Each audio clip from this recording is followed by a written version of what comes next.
দর্শক, নিত্যপণ্যের বাজারে বাজেটের প্রভাব নিয়ে বিস্তারিত জানবো। রাজধানী থেকে আমাদের সঙ্গে যুক্ত হচ্ছেন আতাউর নিয়ন।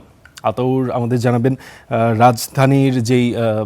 নিত্যপণ্যের বাজার রয়েছে সেখানে বাজেট যে ঘোষিত হলো সেটির কোনো প্রভাব আপনি দেখতে পাচ্ছেন কিনা? নিত্য প্রয়োজনীয় যে দ্রব্যগুলো রয়েছে তার দামে কোনো ধরনের পার্থক্য রয়েছে কিনা এবং ক্রেতা বিক্রেতাদের প্রতিক্রিয়া কেমন?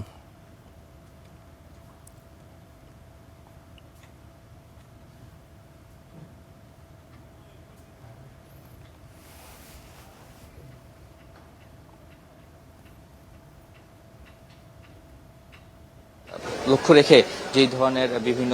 ছাড় দেওয়া হয়েছে তবে মূল্যস্ফীতি যে উচ্চ মূল্যস্ফীতি কে লক্ষ্য রেখেও সেক্ষেত্রে বিভিন্ন কৃষি কাজ থেকে শুরু করে পোলট্রি যে খামার রয়েছে এবং সেখান থেকে শুরু করে যেগুলো নিত্যপণ্যগুলো রয়েছে সেগুলো আমদানি নির্ভর নিত্যপণ্য থেকে শুরু করে দেশে উৎপাদন পর্যন্ত যে ধরনের সরঞ্জাম ব্যবহৃত হয়ে থাকে সব ক্ষেত্রেই আসলে মূল্যস্ফীতিকে লক্ষ্য নিয়েও কিন্তু সেখানে বেশ কিছু নির্দেশনা বা নীতি নেওয়া হয়েছে, যেখানে আসলে নিত্যপণ্যের দাম যাতে কমে আসে এবং মানুষের সহনীয় পর্যায়ে থাকে। কারণ আমরা সবশেষ যেই গত মে মাসে দেখেছি যে মূল্যস্ফীতি আরো বেড়েছে বিগত সময় থেকে, তো সেই তুলনায় আগামীতে যে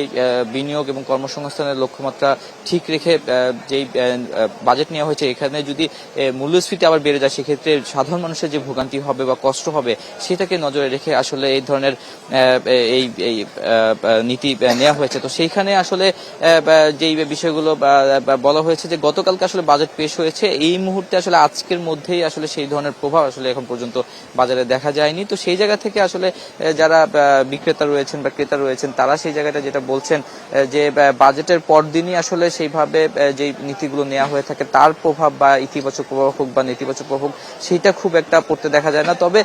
ইতিবাচক প্রভাবের থেকে নেতিবাচক প্রভাবটাই কিন্তু একটু বেশি দেখা যায়, কারণ অনেক সময় যখন দাম বৃদ্ধির কথা বলা থাকে বা কোনো ধরনের নীতির কারণে যদি দাম বাড়াতে হয় সেক্ষেত্রে এটা বাজেটের পরে কার্যকর হলেও যদি দাম কমাতে হয় বা কমবে এরকম যদি কোনো সম্ভাবনা থাকেও বা নীতিতে, সেটা আসলে বাজারে প্রভাব পড়তে কিছুটা সময় লাগে। কারণ নতুন যেই পণ্য বাজারে আসবে সেই পণ্যে হয়তো সেই ধরনের ইতিবাচক প্রভাব দেখা যেতে পারে পণ্যের ক্ষেত্রে। তবে তারা যেটা বলছেন যে মূল্যস্ফীতি লক্ষ্য রেখে নিত্যপণ্যের ক্ষেত্রে যে ধরনের লক্ষ্য নেওয়া হয়েছে সেটি অনেকেই দেখতে চাচ্ছেন যে আসলে এটা কতটা কার্যকর হয় বাজারে। কারণ অনেক ক্রেতা বিক্রেতা তারা বলছেন যে আসলে ব্যবসায়ী পর্যায়ে বা বড় ধরনের যারা বিশেষ করে যেমন ভোজ্য তেল বা চিনি সহ যেসব আসলে আমদানি নির্ভর বা বড় ধরনের যে আমদানি নির্ভর যে পণ্যগুলো রয়েছে সেগুলো আসলে একবার দাম বাড়লে আসলে সেই দাম পরবর্তীতে কমার আসলে সম্ভাবনা খুব কম দেখা যায় বা খুব কমই কমতে দেখা যায়। তো সেই জায়গা থেকে আসলে আমাদের যে বর্তমানে যে নিত্যপণ্যের বাজার রয়েছে সেখানে ভোজ্য তেলের যে দাম সর্বশেষ বাড়ানো হয়েছে বা চিনির দাম যে পর্যায়ে রয়েছে সেই জায়গাটা থেকে আসলে কতটা দাম কমবে সেটা আসলে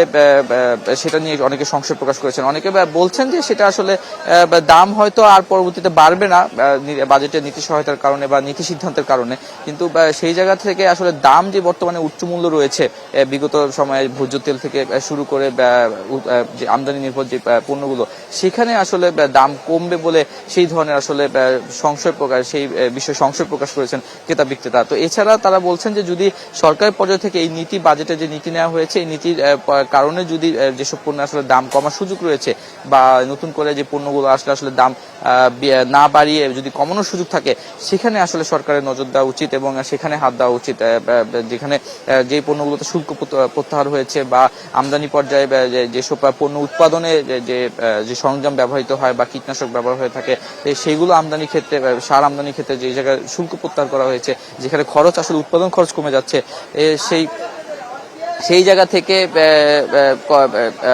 যাতে দাম কমতে পারে সেই জায়গাটা আসলে সেইভাবে দাম কমার যেন কমে সেই জায়গাটা আসলে নজরে রাখার কথা বলছেন, যে আসলে আমদানি এই বাজেটে যে নীতি সহায়তা নেওয়া হয়েছে বা নীতি সিদ্ধান্ত নেওয়া হয়েছে সেখানে যেন দাম কমে সেই জায়গাটা আসলে সরকারকে নজর দিতে হবে। কারণ যদি শুধু শুল্ক প্রত্যাহারের মাধ্যমেই সীমাবদ্ধ থাকে এবং সরকার যদি দাম কমার দিকে নজর না দেয় তাহলে আসলে দাম কমার সম্ভাবনা কতটুকু সেটা নিয়ে যে সংশয় প্রকাশ করেছেন সেটা ক্রেতা বিক্রেতা উভয় খুচরা পর্যায়ে যে বিক্রেতা রয়েছেন তারাও আসলে সেই জায়গাটা একটা সংশয় প্রকাশ করেছেন। তারা যেটা বলছেন যে আসলে যদি দাম কমে তাহলে ভোক্তার চাহিদা অনুযায়ী তারা যে যদি পণ্য নিতে পারে তাহলে খুচরা পর্যায়ে যে ব্যবসাটা রয়েছে, ব্যবসায়ী রয়েছে, তারাও আসলে সেই জায়গাটায় আসলে ব্যবসা করে ভালোভাবে ব্যবসা করতে পারবেন। তবে দাম যে উচ্চমূল্য থাকার কারণে তারা সেইভাবে আসলে যে ব্যবসা হওয়ার কথা বা ভোক্তার চাহিদা অনুযায়ী বিগত সময়ের যে উচ্চ মূল্যস্ফীতি এবং বর্তমানে উচ্চ মূল্যস্ফীতি এবং দাম বৃদ্ধির কারণে আসলে ভোক্তার চাহিদা আসলে সংকুচিত হয়ে এসেছে এবং অনেকেই চাহিদার বিপরীতে অনেক প্রয়োজনীয় জিনিস ছাড়া এবং সেটাও সীমিত পরিসরে আসলে ভোগ করছেন, যে কারণে ব্যবসার যে খুচরা পর্যায়ের ব্যবসা রয়েছে সেটাও আসলে অনেকটা সীমিত হয়ে আসছে। তো সেক্ষেত্রে আসলে শুধু বাজেটের নীতি নেয় নয়, সেটা বাজারের জন্য দাম শুধু বাড়ার ক্ষেত্রেই নয়, কমার ক্ষেত্রের জন্য। পরিষ্কার। আতাউর, আপনাকে ধন্যবাদ, বেশ বিস্তারিতভাবে আপনি একটি বিশ্লেষণ তুলে ধরেছেন।